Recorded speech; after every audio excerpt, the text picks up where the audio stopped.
때가 되지 않는 싸움을 예수님을 믿지 않는 세상 사람들조차도 다윗과 골리앗의 싸움이다 이렇게 얘기합니다.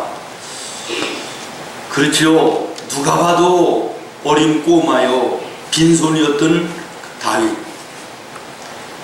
훈련되어지고 그리고 갑옷과 투구와 창을 든 그것도 작은 사람이 아닌 국척 장신인 거대한 장군 골리앗,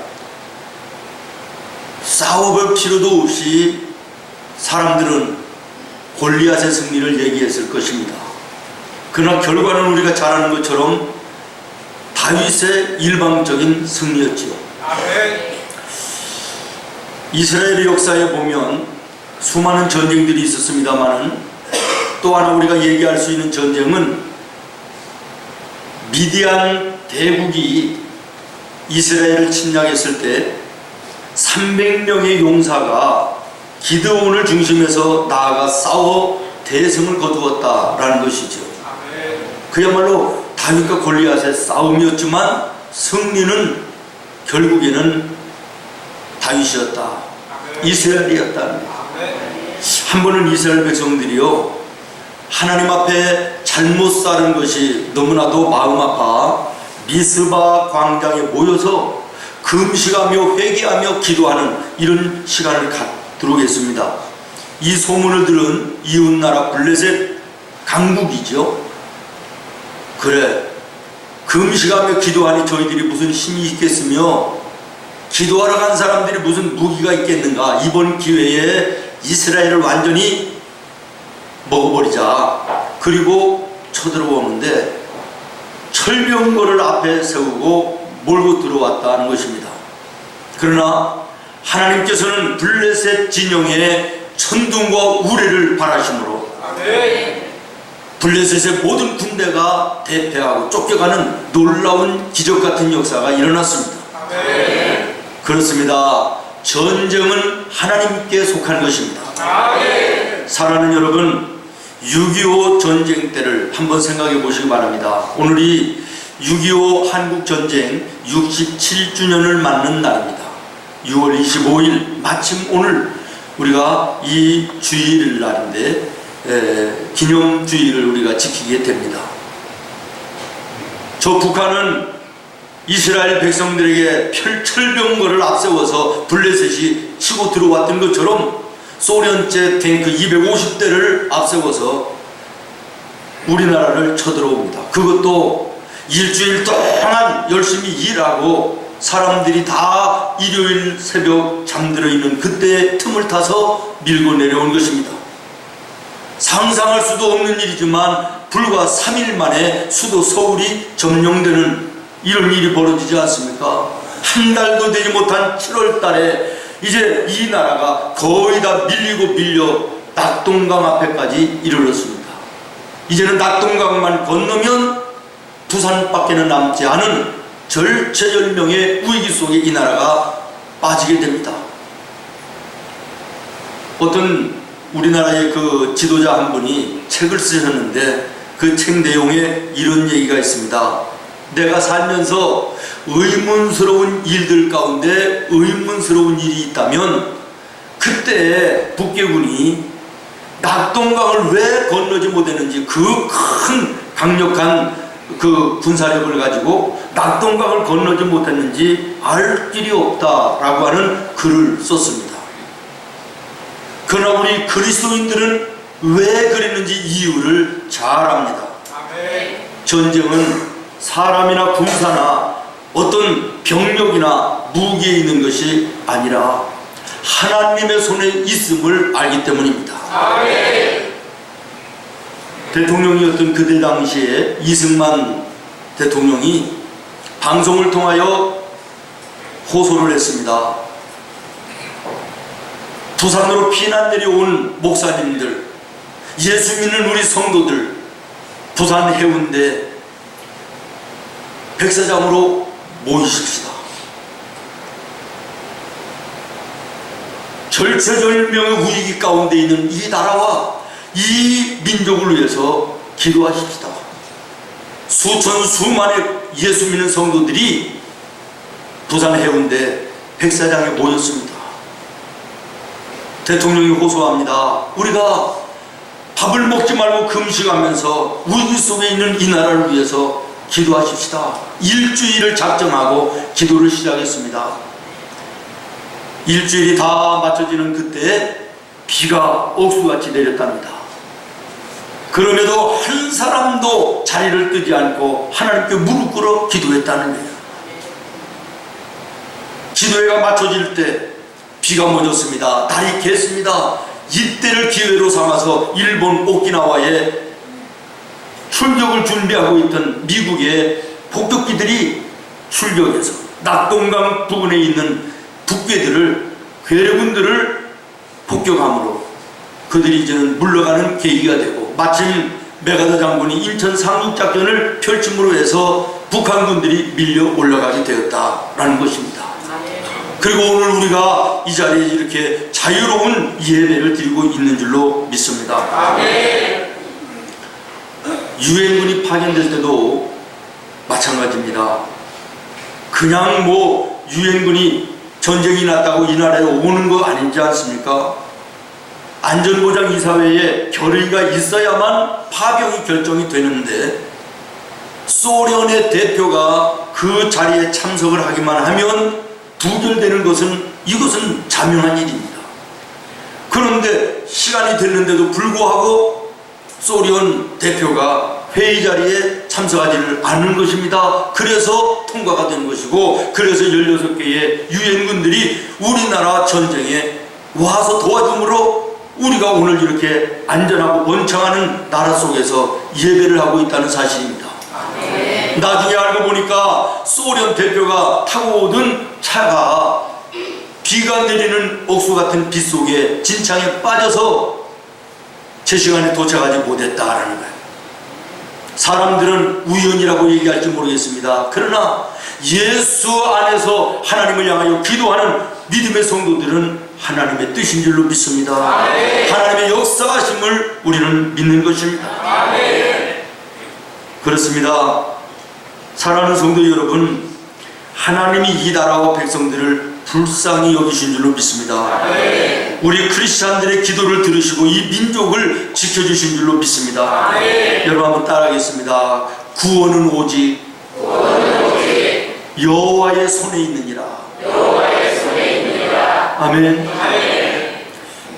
어제 텔레비를 들어보니까요, 아침 나절인데 할아버지 할머니들 그 시니어 토크라고 그래가지고 프로그램이 있더라고요. 50명이 나오셔서 지나간 옛날에 대해서 이렇게 얘기하는 그런 프로인데, 어제는 6.25 전쟁에 관한 것을 이제 이렇게 서로 얘기하는 말씀들을 나누는데 정말 소름이 끼치고 비참해서, 그리고 또 한편으로는 울분이 터져나오는 이런 마음을 가져봤습니다. 어떤 분이 한 분이 얘기를 해요. 전쟁이 일어났는데 어느 날 인민군들이 동네에 들이닥치더니 자기 할아버지를 끌어갔다는 거예요. 보니까 동네 뚝방, 강가 뚝방에다가 동네 어른들 10여 명을 세워놓고 죽창으로 찔러서 죽이는데, 시신도 수습할 수 없도록 옆에 있는 강물에 밀어 넣어서 다 없애버렸다는 거예요. 아들이 보고 있고 손주가 보고 있는 자리에서 이런 만행을 저지르는 것이 삼천리 방방곡곡에 일어났던 사건들 아닙니까? 며칠 지났는데요, 자기는 나이가 10살 정도밖에 안 됐었을 때인데 아버지가 방에 들어가서 나오지 말라고 그러더래요. 그 궁금해서 방에 들어가서 창호지를 뜯고 밖을 마당을 봤더니 마당 널빤자 위에 할아버지 시신을 강물에서 며칠 만에 건져왔는데 불어가지고 형체를 알아볼 수 없고 불어서 거대한 괴물처럼 이렇게 불어있는 그 모습이 나이 들어 60이 70이 80이 되는데도 머릿속에 떠나지를 않는다라는 거예요. 이런 일들이 전쟁 속에 수도 없이 이 나라에서 일어난 거 아닙니까? 저는 해마다 봄이 되면 해군 신병훈련소에 세례식을 거행하기 위해서 갑니다. 훈련소 소장님이 해마다 말씀하는 게 뭐냐면, 목사님들 기도해 주셔야 됩니다. 지금 훈련받으러 군인대에 와 있는 이 군인들이 왜 군대에 와 있는지를 모릅니다. 무엇 때문에 군대에 와 있는지를 모른다는 거예요. 주적 개념이 없다는 거예요. 북한이 지금 노리고 있기 때문에, 분단된 나라 때문에 우리나라에 군대가 있어 군대 군인으로 불려왔는데도 불구하고 그들은, 젊은이들은 주적이 미국이지 북한이 아니라고 얘기하는 아이들이 절반을 넘는다라는 거예요. 보통 일이 아니죠. 다시 한번 따라하겠습니다. 구원은 오직 여호와의 손에 있느니라. 다시는 정말 하나님이 구원해 주신 이 나라 전쟁 속에 들어가서는 안 될 줄로 믿습니다. 정말 비참하고 비극적인 이 사실을 오늘 우리는 이 거룩한 주일 다시 한번 생각하며 하나님 앞에 마음에 무릎 꿇는 여러분 되기를 바랍니다. 제가 아침에 우리 전도사님한테 6.25 노래 아냐 그랬더니 모른다고 그러더라고요. 젊은 세대에서 아마 모르시는 것 같아요. 여러분 혹시 6.25 노래가 아십니까? 자, 그럼 한번 해보도록 하겠습니다. 시작.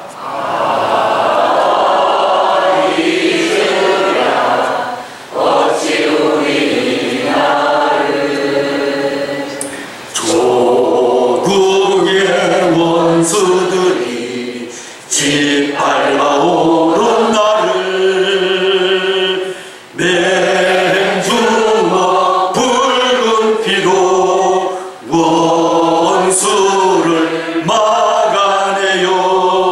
발을 굴러 땅을 치며 울고했던 나를. 대단하십니다. 다 알고 계시네. 우리 예배 시간에 이 강대상에서 후렴은 차마 부를 수가 없어서 부르지를 않았습니다. 이제야 갑돌이 그날 원수를 쫓기는 적의 물이 쫓고도 쫓아 원수의 하나까지. 이건 조금 좀 심한 것 같아서 뭐 부르지는 않겠습니다만은 그만큼 처참하고 참 우리 민족에 있어서는 영원히 잊을 수 없는 동족상잔의 그 전쟁이었다라는 것입니다. 저는 오늘 6.25 한국전쟁 67주년을 맞이하면서 시편 3편의 말씀을 함께 나누고 은혜를 나누려고 합니다. 여러분 먼저 오늘 읽은 시편 3장 1절로 2절 말씀을 함께 읽겠습니다. 시작. 여호와여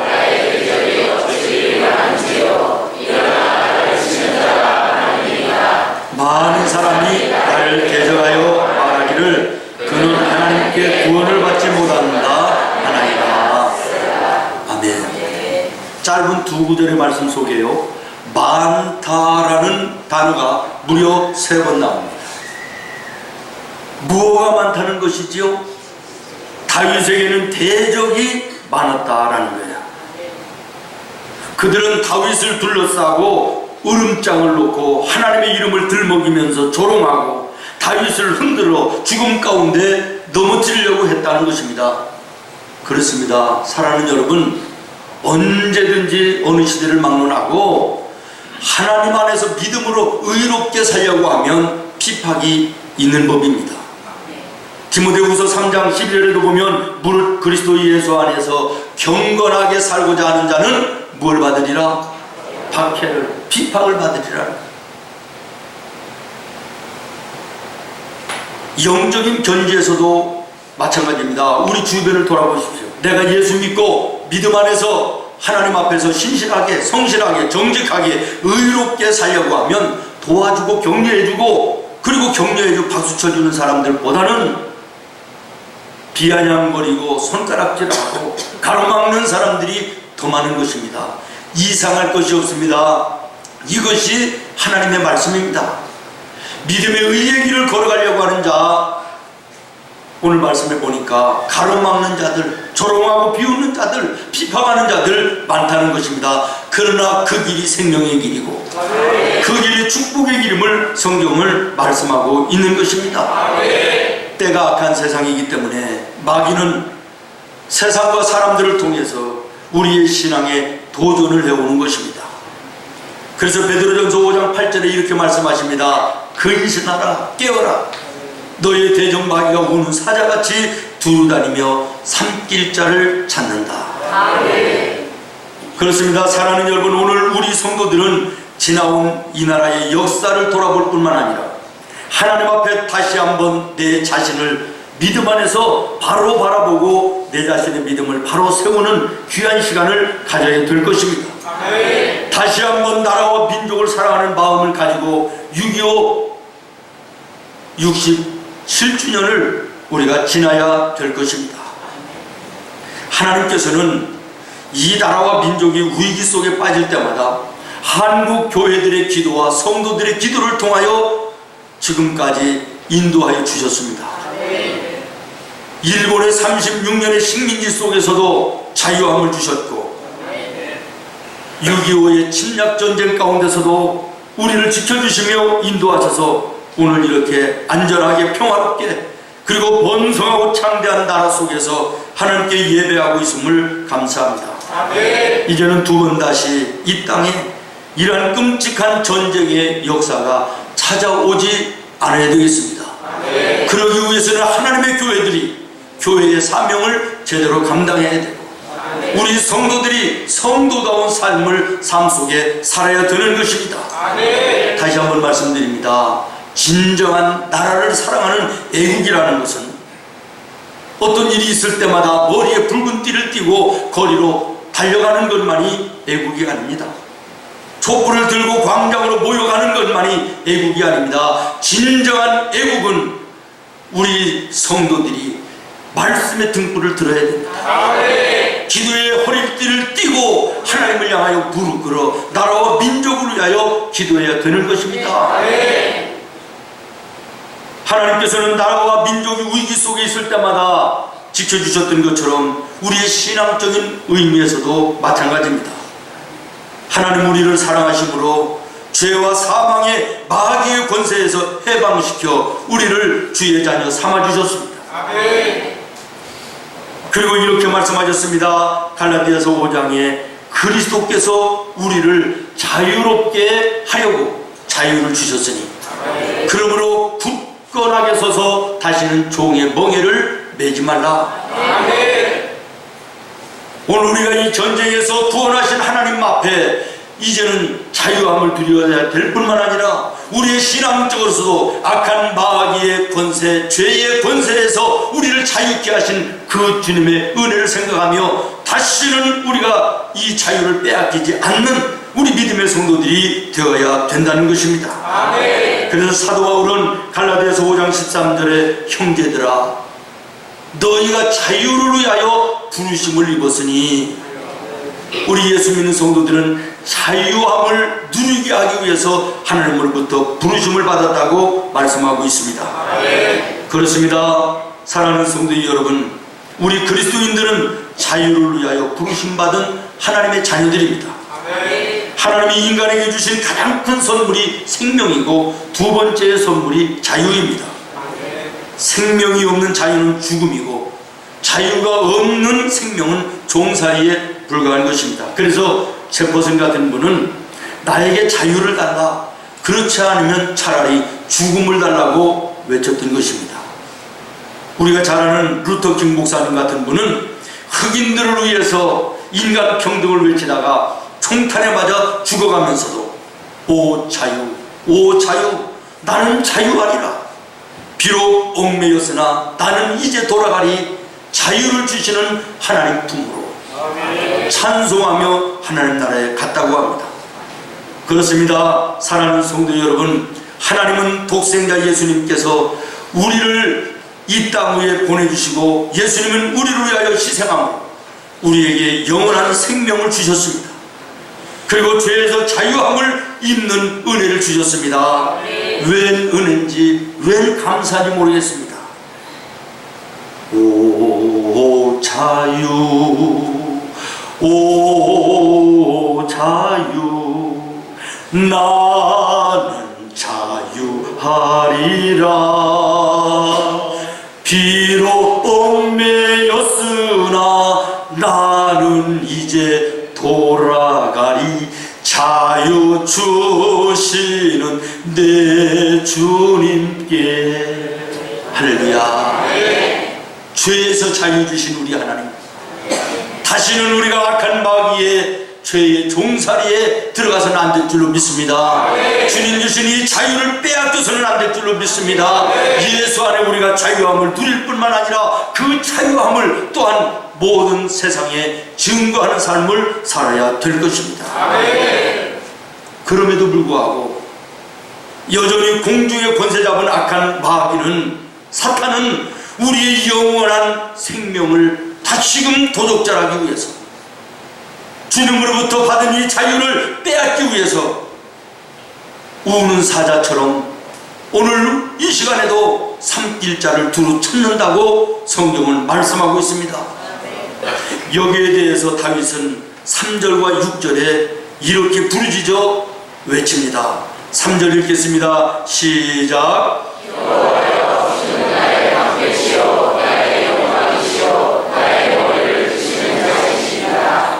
6절입니다. 천만인이 나를 에워싸 진친다 하여도 나는 두려워하지 아니하리이다. 아멘. 다윗은 대적들에게 둘러싸여 있을지라도 두려워하지 않았다라고 말하고 있습니다.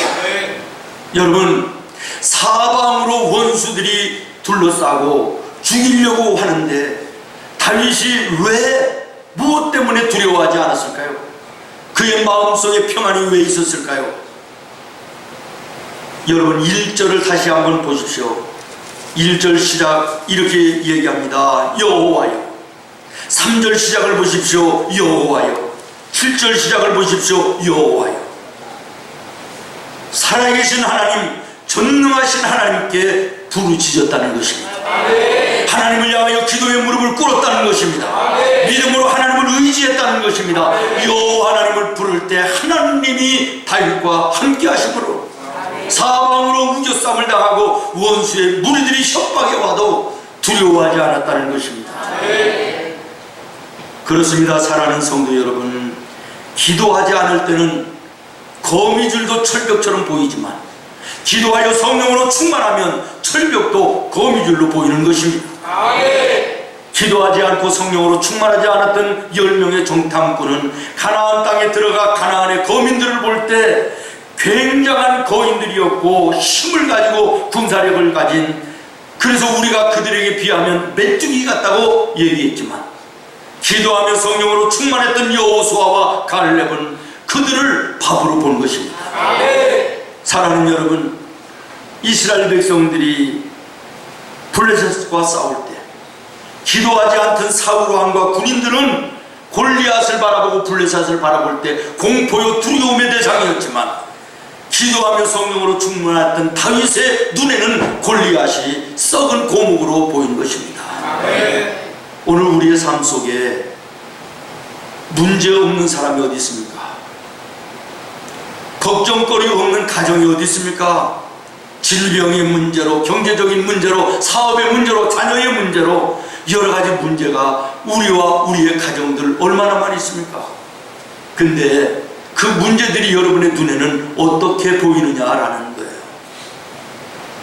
하나님이 나와 함께 하심에 이 문제 하나님이 해결해 주실 것이라고 하는 아무것도 아닌 것으로 보이십니까? 아니면 여리고성처럼 골리앗처럼 감당할 수 없는 무거움과 아픔과 답답함과 괴로움으로 보이십니까? 기도하시기를 바랍니다.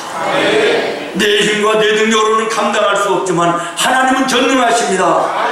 능력의 하나님이십니다. 여러분의 삶의 문제들, 여러분의 힘으로 감당할 수 없다면 전능하신 하나님께 맡기십시오. 다윗은 여호와 하나님을 불렀습니다. 하나님이여 여호와여, 하나님이여 여호와여. 여호와 하나님을 부를 때 하나님이 다윗에게 어떻게 하셨습니까? 4절 말씀을 여러분 같이 읽겠습니다. 시작. 내가 나의 목소리로 여호와께 부르짖으니 아멘. 내가 목소리를 높여 여호와 나의 하나님을 불러 기도했더니, 그런 말입니다. 그 하나님 전능하신 하나님께서 나의 기도를 응답하셨다라는 거예요. 아멘. 그러면 어떻게 응답하셨습니까? 다윗이 기도한 대로 응답하신 줄로 믿습니다. 3절에 보면 방패가 되어 보호자가 되시고 영광이 되어 승리자가 되게 하시고 머리를 드는 자가 되게 하셔서 정복자가 되게 하신 줄로 믿습니다. 그 다음에 응답받은 다윗의 모습이 어떤지를 여러분 5절로 6절을 보시기 바랍니다. 시작. 내가 누워 자고 깨었으니 여호와께서 나를 붙드시미로다. 천만인이 나를 에워싸 진친다 하고 나는 두려워하지 아니하리이다. 수도 없는 원수의 무리들이 나를 죽이기 위해서 나를 둘러싸고 있을 때 두렵고 염려됐지만 내가 여호와 하나님을 불러 하나님께 기도했더니 하나님께서 응답하여 주셨다는 것. 그러면서 자기의 그 이후의 모습을 얘기하는 것입니다. 그전에는 내가 두렵고 떨려서 잠도 제대로 못 잤는데 하나님께 기도하고 나서는 내가 두 다리를 뻗고 잠에 단잠을 잤다라는 거예요. 믿습니까? 저는 오늘 다윗의 이 믿음이 예배하는 나와 여러분에게도 있기를 예수님의 이름으로 축원합니다. 6.25 전쟁 때 동네 사람들이 피난 어디입니까? 방공호라고 그랬죠. 방공호에 이제 동네 사람들이 모여서 폭격을 피하는데 그날따라 이 북한군의 폭격이 끊어지질 않아요. 밤이 됐는데도 모든 동네 사람들이 두려움과 공포 속에 있는데요.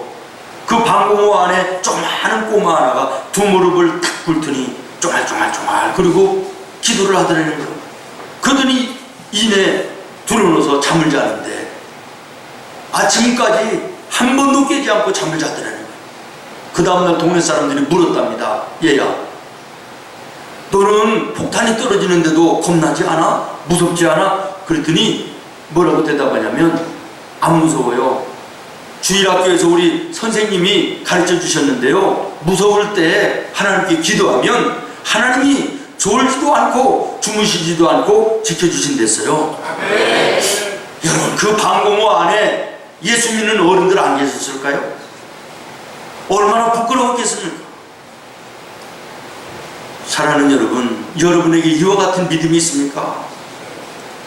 삶의 염려, 근심, 많은 문제들 앞에 내가 하나님께 그 문제를 아뢰어 기도해 놨다면 하나님의 응답하심을 믿고 이제는 두 다리 펴고 단잠을 잘 수 있는 이런 믿음이 내게 있느냐라는 거야.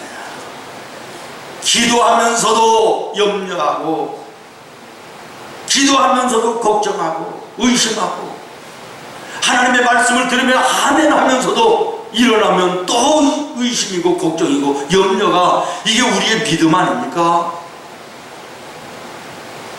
절대절명의 위기 속에서라 할지라도 내 힘과 능력으로 도저히 감당할 수 없는 문제라 할지라도 내가 여호와 하나님을 불러 하나님께 기도했다면 하나님이 응답하실 것을 믿고 나는 편히 잠잘 수 있느냐, 마음 놓고 밥을 먹고 평안할 수 있느냐, 이런 믿음이 내게 있는가라는 거예요. 마지막으로 다윗은 말씀을 마치면서 한 가지 더 하나님께 소망을 아뢰고 있습니다. 8절 말씀입니다. 시작. 구원은 여호와께 있사오니 주의 복을 주의 백성에게 내리소서. 셀라. 자기만을 위한 기도는 이제 끝났습니다. 나라와 민족을 위한 기도, 하나님께 소망을 두고 기도하는 것이죠. 그렇습니다. 우리 예수 믿는 성도들은 내 문제가 하나님의 은혜 가운데 응답되어 끝났다 그래서 끝나는 것이 아닙니다. 이제는 이 하나님의 은혜가 나와 함께하는 모든 사람들에게도 임하기를 기도해야 되는 것입니다. 나라와 민족을 위해서 기도해야 되는 것입니다. 나아가서 우리의 이웃에 있는 저 북한을 위해서 우리가 기도해야 될 줄로 믿습니다. 사랑하는 성도 여러분, 우리는 하나님의 사랑으로 예수님을 만나고, 아멘. 예수님의 십자가의 희생으로 구원받아 영원한 생명을 얻은 하나님의 백성들이 됐습니다. 이제는 죄에서 자유함을 입어 예수님 안에서 참된 자유를 누리는 구원받은 하나님의 자녀들이 됐지 않습니까? 인생길 속에서 절체절명의 위기와 환경을 만날지라도 불을 이룬 전능하신 하나님이 있지 않습니까? 그래서 원망하고 낙심하지 않고 소망 가운데 주님을 바라보는 믿음의 복된 인생길을 걸어가는 자들이 됐습니다. 이것으로 끝나면 안 된다는 것입니다. 오늘 우리의 주변과 더욱이 67년 전에 전쟁을 일으켰던 저 북한의 참상을 우리가 믿음의 눈으로 바라보며 기도해야 될 줄로 믿습니다. 우리 성도들이, 하나님의 교회들이 기도가 절실한 때가 오늘 이 시대임을 기억하시고 마음의 무릎을 꿇어 기도하는 나와 여러분 되기를 바랍니다. 우리 그리스도인들은 받은 은혜와 생명과 자유를 이웃을 위해 사용하는 사람들입니다. 나만 간직하고 쓰는 이것은 진정한 성도가 아니라는 거예요. 그래서 사도 바울은 갈라디아서 5장 14절에 모든 하나님의 말씀의 완성은 내 이웃들을 내 몸과 같이 사랑할 때 이루어지고 완성되는 것이라고 말합니다. 나만을 위해서 기도하고 나만을 위해서 사는 것은 구원받은 진정한 성도가 아니라는 것입니다. 이웃들을 위해서 고통하는 사람들을 바라보며 기도의 무릎을 꿇는 자가 진정한 구원받은 성도인 것입니다. 나와 내 가정을 넘어서서 이제 하나님의 교회를 위해서도 기도해야 되고, 우리 교회들은 교회를 넘어서서 사회와 이 나라와 민족을 위해서 기도해야 될 것입니다. 나아가서 전쟁을 일으켰던 북한의 참상을 우리가 믿음의 눈으로 바라보며 우리 장로님 대표하며 기도하셨던 것처럼 예수의 말씀으로 사랑으로 통일되는 놀라운 은혜를 하나님께 기도해야 될 것입니다. 또한 이제는 더 나아가서 세계 열방에 이 예수로 인한 생명과 죄에서의 자유함을 우리가 증거하는 우리 교회와 우리 성도들 되어야 될 줄로 믿습니다. 저는 오늘 우리 교회가 이제는 사회를 넘어 나라와 민족을 넘어 북한을 넘어 세계 열방에 이 예수님의 생명을 증거하는 교회가 된 것을 감사합니다. 오늘도 이 예배가 마쳐지면 오후에 13명의 23차 캄보디아 단기 선교팀이 우상으로 가득한 죄악의 캄보디아를 향하여 떠납니다. 죽은 영혼들에게 예수님의 생명을, 사단의 권세에 붙잡혀 죄의 종노릇하던 저들에게 자유함을 주기 위해서 기도하며 무장하고 떠납니다. 기도해 주시기를 바랍니다.